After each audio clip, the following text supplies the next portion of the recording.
guys, how are you doing? Mkwaje? It's your girl Charifabulous here, and I'm back again with another video. So guys, if you are new here, please hit that subscribe button. If you are a returning subscriber, thank you so much. Comment, like, and share. So on today's videos, guys, it's a picnic. As you can see, I'm dressed out to go for a picnic. It's a ladies' picnic. We are going to do a ladies' talk. Stay tuned. Love you guys. So, guys, on today's episode, it's about balance and the 5 love languages that we have. Do you know them, guys? Let's see. Dr. Cinnamon on this. That structure and what works for you, and also prioritizing what really should be prioritized at this particular moment. We're all students, or at least most of us, we're all students, and kuna zile vitu we want to achieve as students, and also trying to juggle spirituality and getting to learn around more about that. And I think also right now we're also at the age of discovering how best to navigate. I think we are in our early 20s, after 20, or like 19s probably, but we are headed there. And it's really important to give yourself grace as you're growing. Yeah, give yourself time to learn more about yourself and not really try and squeeze into this box which people have created for us in that sense. Sawa, sawa. Yeah. So regardless, yeah, learn to pray about it. And I think also prayer really works a lot. There's this famous LNG White quote which says prayer is like talking as if you talk to a friend. I don't know, talking to God as to a friend. And when we are really struggling through all these dynamics and learn how to juggle school, social life, and all that, learn to converse with God and let Him also take charge and allow Him to talk to you in that sense. And I think you'll definitely learn to figure it out. Pole pole. But bottom line, give yourself grace, learn more, and try to find what works for you. Okay. Great. So, any questions? Because we wanted to move the part B of the what I was supposed to talk today. Oh yeah, please. I'm curious. Yeah. When you talk of social life for you guys, what does it entail? I mean, because your topic was about balance. This church, this school, and this social life. So I'm trying to understand the social aspect of it. Because from what I've heard, I think most people church also. So when it comes to social, what are we looking at when it comes to I'll talk about mine then. If you want to also talk about the social, what their social life entails. So mine, how can I put it? So I'm also thinking about my friends from med school as well, because we have like outside school we have gatherings that maybe our association of medical students have these events that we have, we could be in different schools, so there's also that aspect. I'm also thinking about if you're dating, that's also some part of your social life. Family, family, spending time with family, friends. Yeah, I think for me that's what really my social life entails. Maybe we can someone with a different different answer.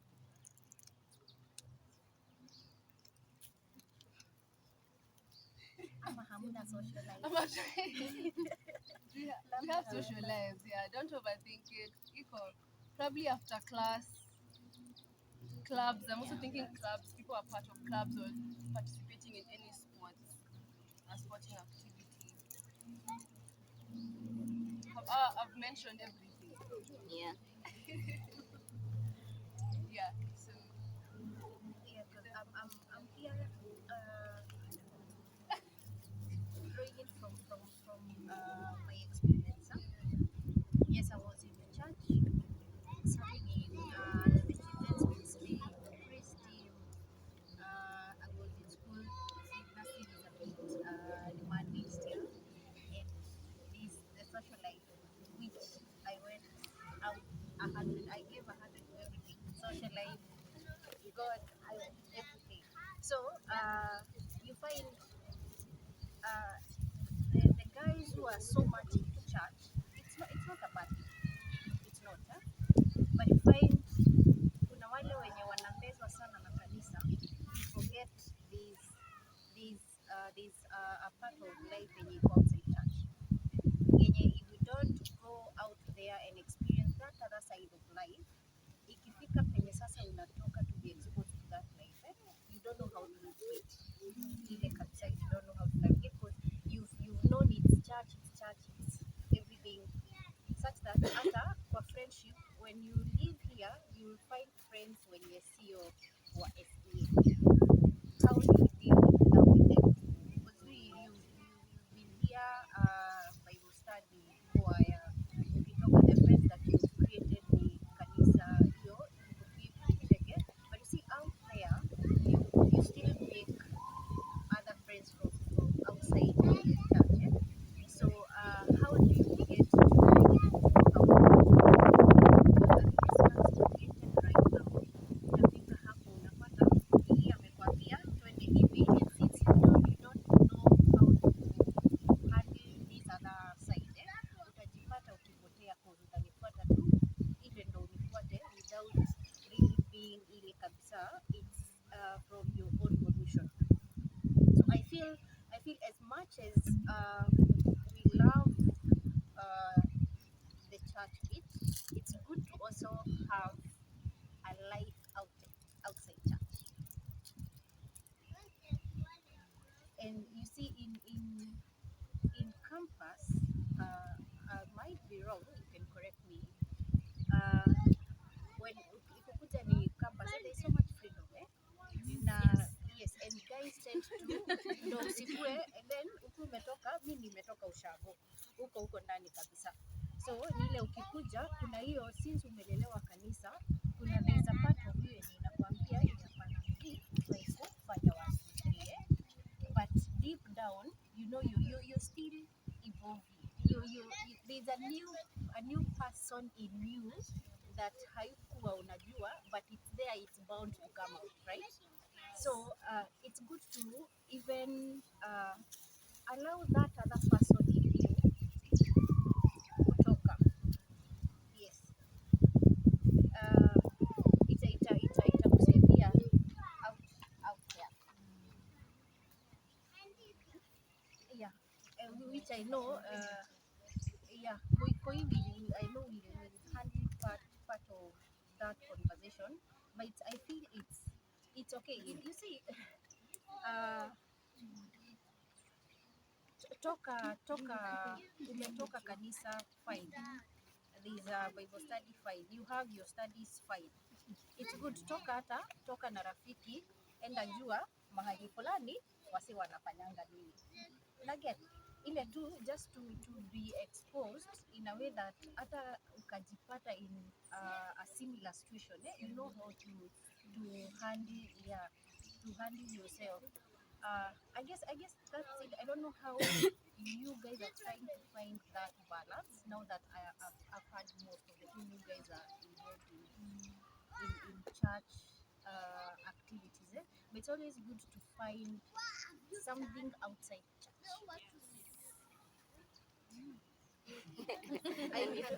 Something outside church. I think I also agree. Yeah, in terms of also, that's how people get to learn their hobbies and interests as time. Yeah. If you do not maybe throw yourself out there per se and take part in activities, maybe you're too fearful to try, or like you're afraid of associating a certain group because you feel like I'm too Yeah. They're not too close churchy. up. Yeah, They are not Yeah. too churchy for me. I totally agree. Thank you for that.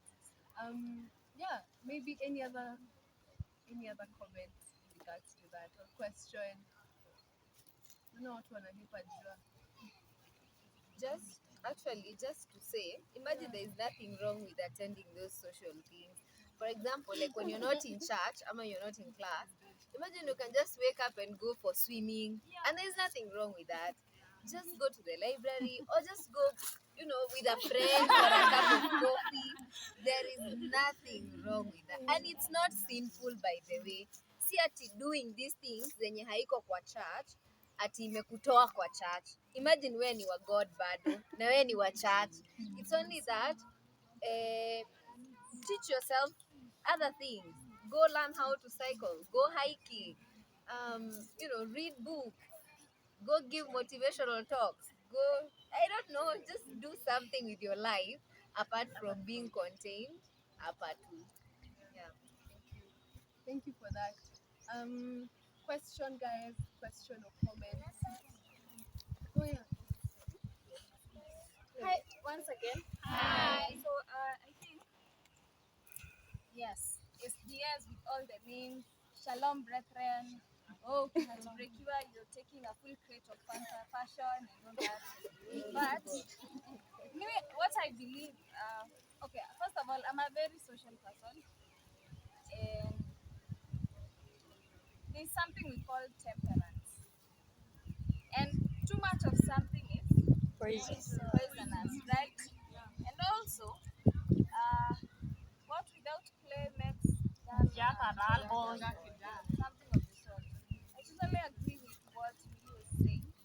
In as much as you're so much into church, you're so much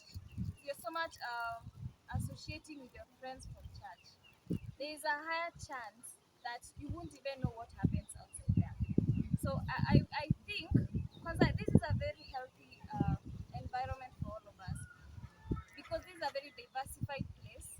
You will find someone from Meru County, someone from Kisii County, someone from Kisumu. In as much as you want to be with people from your home or your community, this is a chance for you to interact with other communities.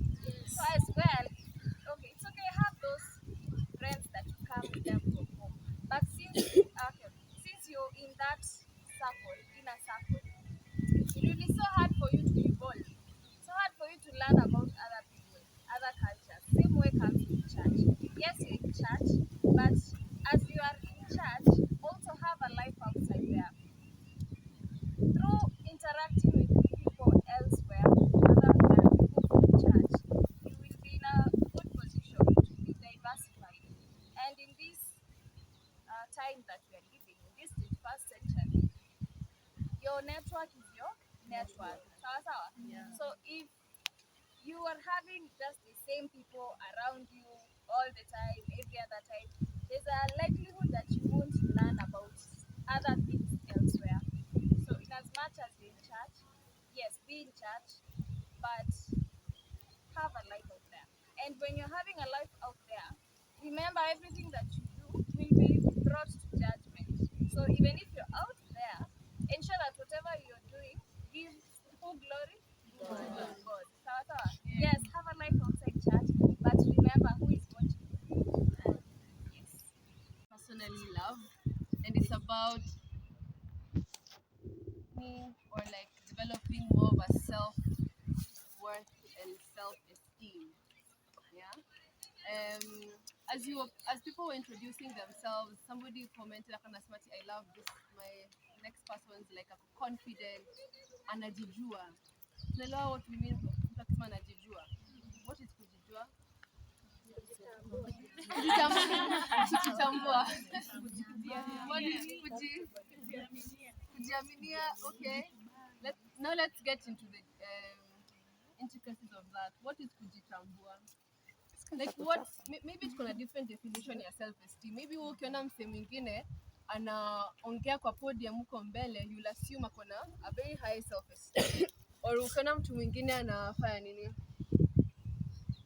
hivi unaniangalia hivi sasa nadhani niko na high self esteem. Ama nikiona nani, like kuna mtu anavaa a very, I don't want to in brackets daring outfit, tutasema kuna self esteem. What is your definition of somebody having a very, kama wewe kujitambua, kujijua? What is your definition of that? Yes.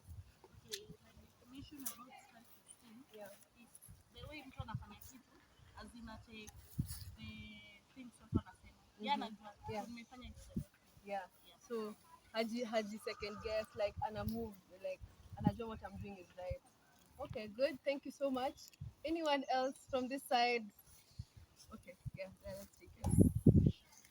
To me, kujitambua is Knowing what you're doing. Knowing what you're doing. Yeah. So how opinion is knowing what you want in life is having a high self-esteem. We can take two couple more. I think for me it's also over and above what you've said. Yeah. Also just accepting yourself the way you are, Yeah. and just knowing that this is who I am, and what you can change, you change, and what you can't. But you need to know that I can't change this, and I can change this. You have to know the difference, and then now accepting that this is now the person I am. Yeah. Thank you so much. We can take one more. Yes, you raise your hand. Oh, I was hoping to get a response from you.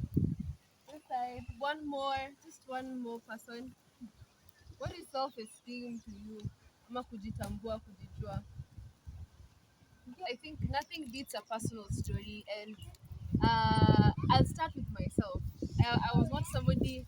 Well, can I even say I have high self-esteem right now? I definitely have episodes where I look at myself in the mirror, and I'm like, I've looked better on other days, or like, you've ever heard of imposter syndrome? You may see about imposter syndrome. Yes. Probably, maybe if you don't know, trust me, you know. And it's like, kuji, how can I put this in the most simplest way possible? But having to doubting yourself, like we all know our potential, but in a certain point where you're like, I don't think I can actually do this, and it's you doubting yourself. We call that imposter syndrome.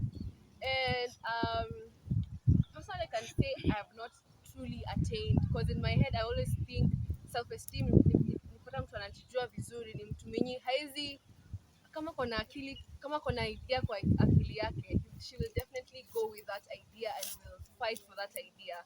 The problem is there are times which I truly doubt myself, so I can't really say in my own way I have attained the highest level of self-esteem, but I am learning to get to that point. So it did not start the way I'd want. So I can say like in primary school, I think I also did. I said this in my introduction. I'm a very tall person. I don't just 6 foot, but let's see where this journey leads. But my mom is tall, so tuko na hiyo gene kwa kwetu. So in high school, I was tall. I was tall, not so much tall, but ingekuwa conspicuous. Hata in primary, and I can't say I was really bullied about it, but mtu anai-point out, and you're like, why do you have to point it out? See, I'm just tall. Like some boys are tall. Like I can also be tall. Like what's so wrong with that? And something else, also my name. I did not love to. I did not learn to love my like sikupenda jina yangu from the word go. I was so much teased about it. Even right now people make some weird comments, and I'm like, you really had to say that. But yeah, so primary school nearly juggle now, even high school lakini now I was really sharp, so it kind of compensated for how I felt. So I was really good in school. So in as much as you tease me, I'd be like, at least I'm having good grades and all that. Then that was now a bit about my height. I didn't play basketball as most people would assume I played basketball, and I struggle with basketball till today, and some other sports. But also after finishing high school, I think I really indulged so much in eating. I don't know. I feel like can I say I grew big after high school? Uh, I think back then sikuwa na kanishida, because I was like, I'm just like sikuwa so much conscious about how my body looked like. And joining campus, or sijui kwa naona watu, I don't know, I think I just fascinated about people's bodies, like wow, you actually look like that, you look so good. But I didn't try to like change anything about myself. I was okay with that till I dated somebody feel better about himself, and you putting you to suffer in that sense. And you've heard about love languages, yeah? Yes. How many are they? Fine. Give me a number. Zinakuanga na 5. numbers. Yeah. So it mostly applies when I learned about the love languages. When I heard about them the first time, it was used in the context of loving your partner in their love language and all that. But I read an article which was saying about affirming yourself and loving yourself using the love language. So what are the love languages you know about? Physical touch. words of affirmation, quality time, acts of service, and gift. Yeah, gift. And wait, I've had something here. Okay. And so there's your own love language which you love being loved. Your language. Yenye unafeel unakikufanyia anakupenda, unaget? And also your partner's love language or whatever. But this article I read was like performing those love languages on yourself. So for example, pleasant and physical touch. How can you apply physical touch in your own way? Don't yeah? Yes. Yeah. Breast cancer. Yeah. You guys know how to October is October Pardon. breast cancer awareness month. Yeah, you can just repeat. Yeah. Screening, yeah. Yeah.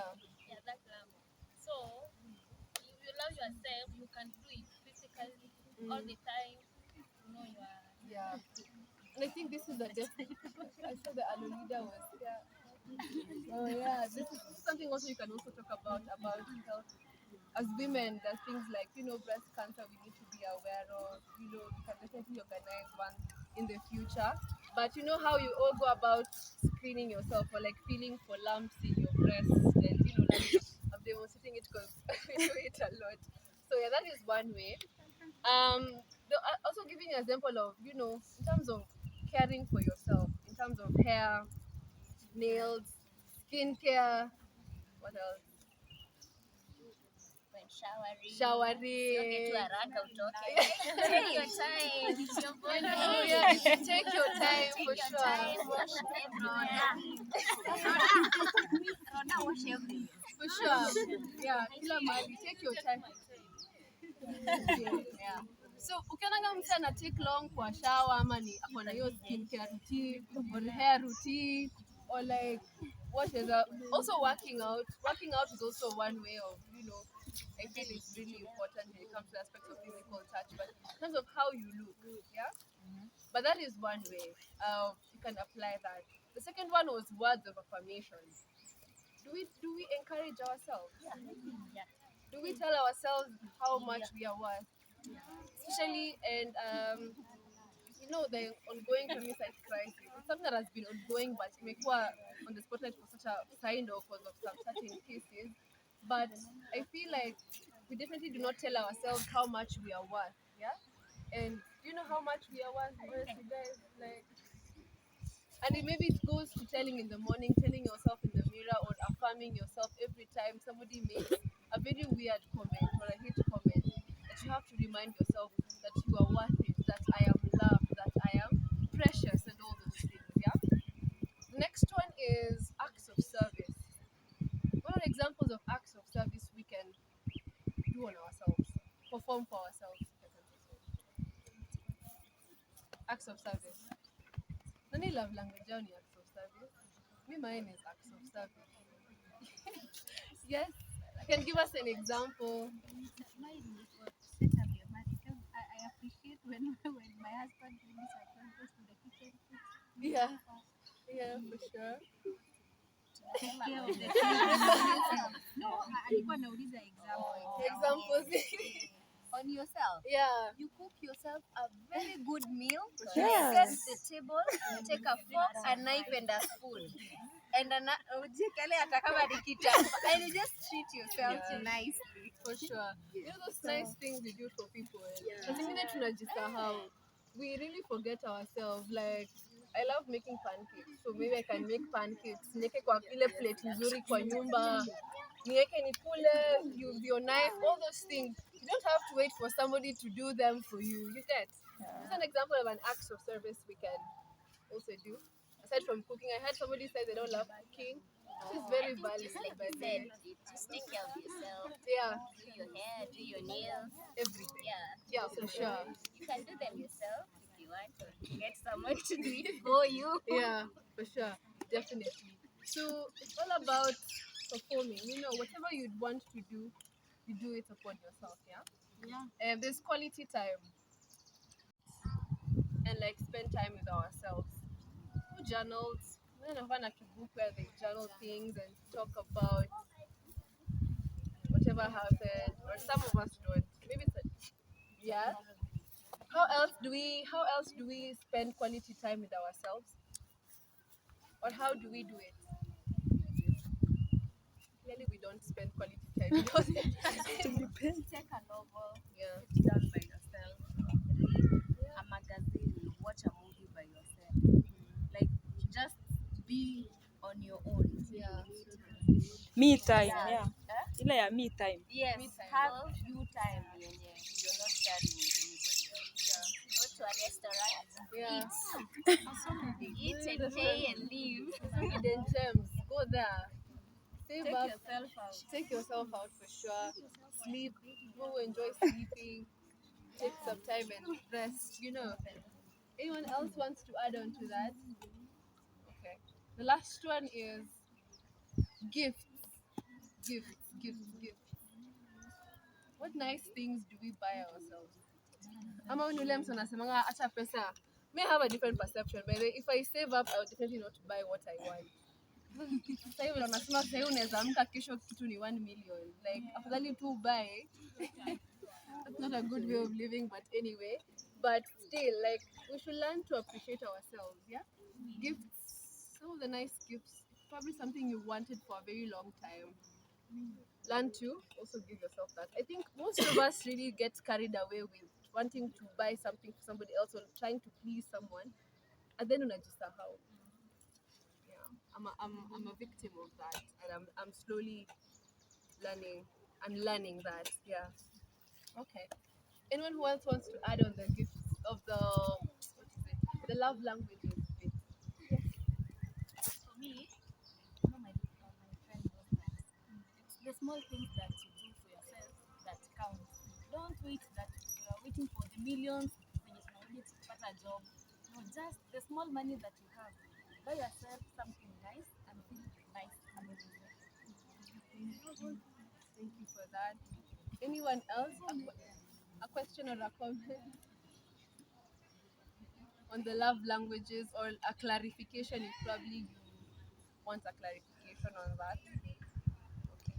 Sawa sawa. So the bit on self-esteem, I think that really goes around self-care and self-esteem. I think I'll talk about the bit of self-esteem and how I was able to learn. So I can say right now I am a leader in various spaces. It was not always the way. Sikuwa prefect or sikuwa something, but it's something I've learned in campus actually. That's where I've grown to learn, to grow as a leader and all that. But it's because of the people. Look at your friends around you. Are there people who challenge you to become better people?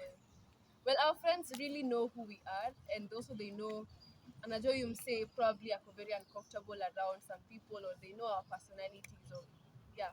But I think definitely we should definitely surround ourselves with people who challenge us to be better versions of ourselves. And had some of you had really big ambitions. Probably you didn't mention them, but also being up in an environment where cultivates your desires and your ambitions. Yeah. It's really scary sometimes to get into spaces where we are not sure. Hell, we always say that we want to control some things, but it's important for us to know what we can and can't control.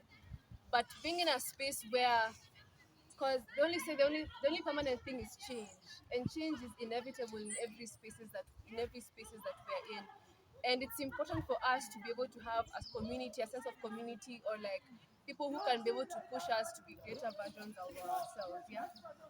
And I think I always say this to people who come to me and say they want to do something or they want to be do this kind of project or all that, is that you should definitely give yourself time to learn yourself and to know what ticks or what doesn't entice you and all that. And I think it's in that way you're able to know what you want and also how you're going to approach certain things, yeah, or like take on tasks that you feel like are not really within your ca- bubble, whatever.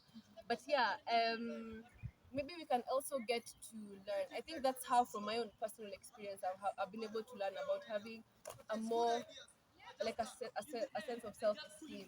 So probably we can learn from you guys. How have you been able to navigate learning to put yourself first, and yeah, putting yourself first and having and growing your self-esteem. Yeah.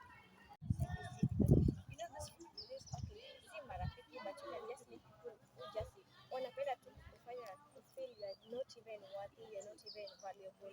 Maybe actually avoid those people because like they just make you feel like you're not worthy.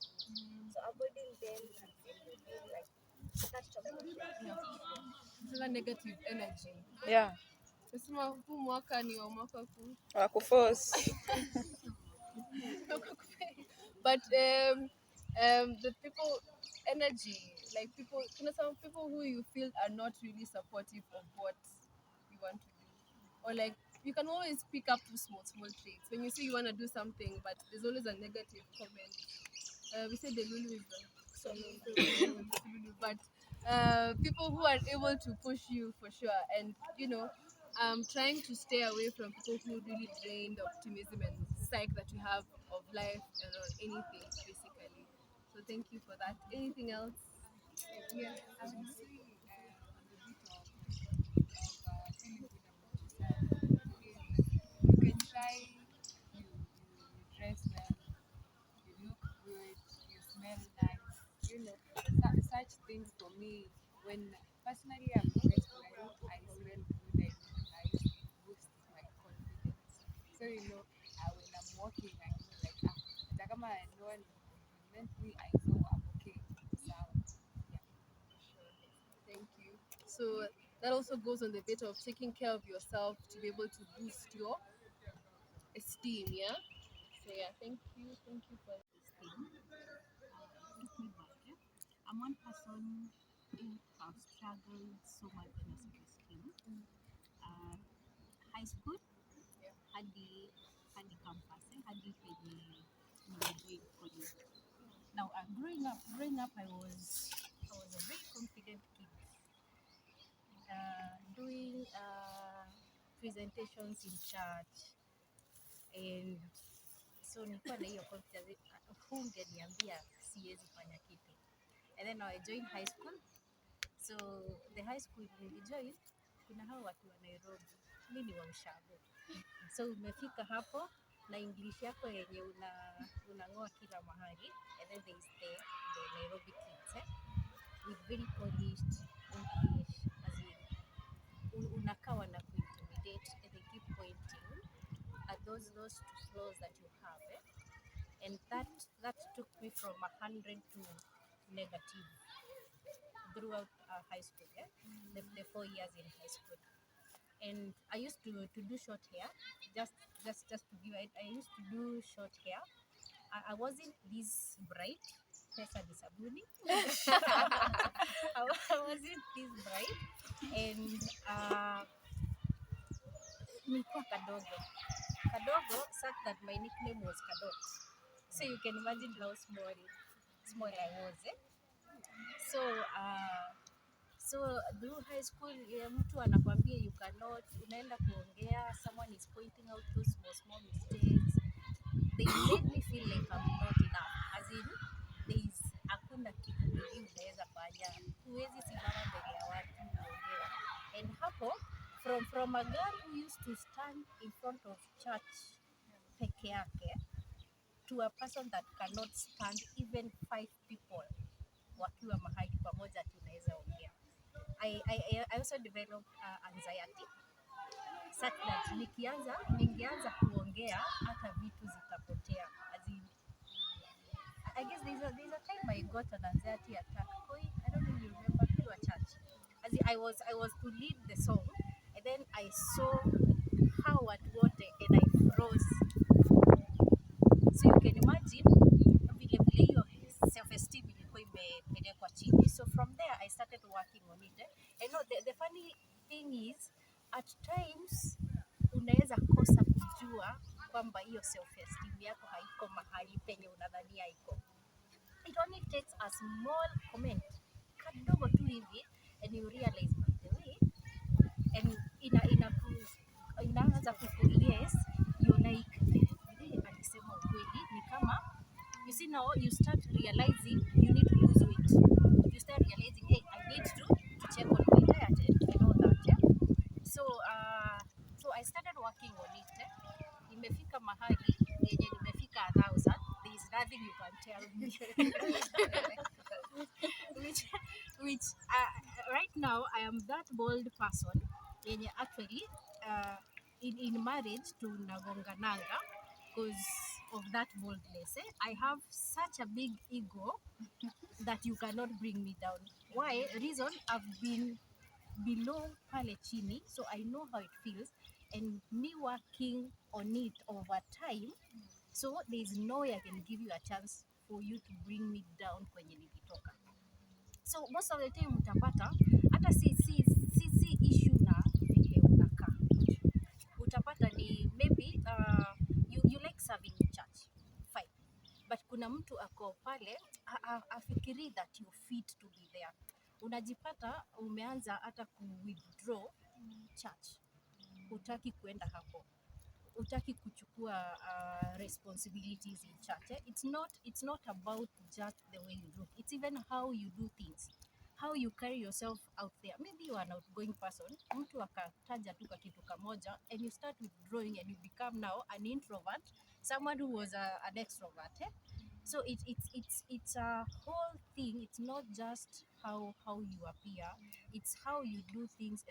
And I feel ikifika with people who struggle with self-esteem, inafika mahali yenye you're like you're not worthy. You feel you're not worthy enough. You feel you don't deserve the best in life. Even kwa marafiki unajipata wakiamua kuenda mahali you're like, mimi hiyo group sitaki, si juu hutaki, ni juu there is a feeling in you yenye inakufanya ufeel like you're not worth being in that setup.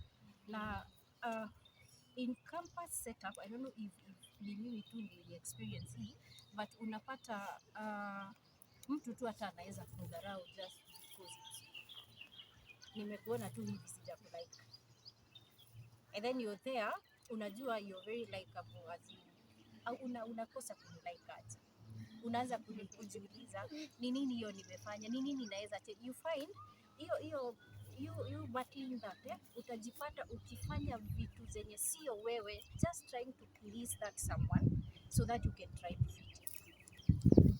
Now it's unless you're very self-aware, self-conscious, kuna vitu utajipata ukifanya tu out of vile tu ya kusukumwa. Yeah. Thank you so much. I think I was picking up when you said we should be really self-aware. Like self-awareness is really important. In any situation, even as you're trying to learn yourself and also interacting with your friends, interacting with everyone, getting to know ideally who I am as a person. And I think it's also a journey to get to that point where you're self-aware and you're like, this is what ticks me, this is what entices me, this is what I do not want to cross the line when it comes to my values and all that. It's really important. So thank you for highlighting that. Okay, so I think then God is love, we is little children. God is love, where would we let Him? It's love that makes us happy, it's love that moves away. Stretch your hands to the left. One, you touch your head. If I say one, touch your head. Two, sawa. Three, hands are clean. Okay? Meshika. One, two, one, two, one. Concentrate. Sawa, meshika again. Aya. Three, one, two, three, one, two, one,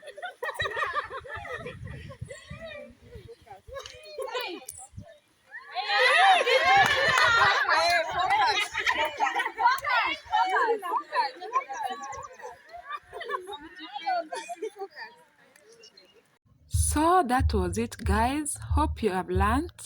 Thank you for staying tuned. Until the third episode, I love you so much. Please subscribe and like. Thank you so much. Bye.